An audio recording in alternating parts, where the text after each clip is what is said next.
ትንቢተ ኢሳይያስ ምዕራፍ 64 ሰማዮችን ቀድደህ ምነው ብትወርድ ተራሮችም ምነው ቢናወጡ እሳት ጭራሮን እንደሚያቃጥል እሳትም ውኃውን እንደሚያፈላ ስምህ ለጠላቶችህ ይገለጥ ዘንድ አሕዛብም በፊትህ ይንቀጠቀጡ ዘንድ ያልተጠባበቅነውን የክብርህን ሥራ ባደረግህ ጊዜ ወረድህ ተራሮችም በፊትህ ተንቀጠቀጡ።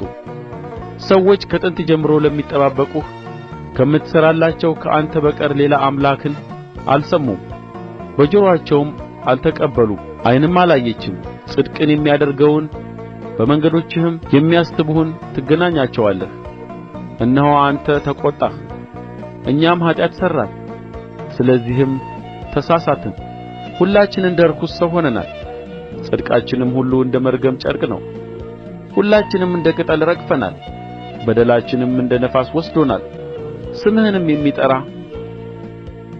አንተንም ሊይዝ የሚያስብ የለም። ፊትህንም ከእኛ ሰውረሃል፣ በኃጢአታችንም አጥፍተኸናል። አሁን ግን አቤቱ አንተ አባታችን ነህ፣ እኛ ጭቃ ነን፣ አንተም ሠሪያችን። አቤቱ እጅግ አትቈጣ፣ ለዘላለምም ኃጢአትን አታስብ። እነሆ እባክህ ተመልከት፣ እኛ ሁላችን ሕዝብህ ነን። የተቀደሱ ከተሞችህ ምድረ በዳ ሆነዋል። ጽዮን ምድረ በዳ ኢየሩሳሌምም ውድማ ሆናለች። አባቶቻችን አንተን ያመሰገኑበት የተቀደሰና የተዋበ ቤታችን በእሳት ተቃጥሎአል፣ ያማረውም ስፍራችን ሁሉ ፈርሶአል። አቤቱ በውኑ በዚህ ነገር ትታገሣለህን? ዝምስ ትላለህን? አጥብቀህስ ታስጨንቀናለህን?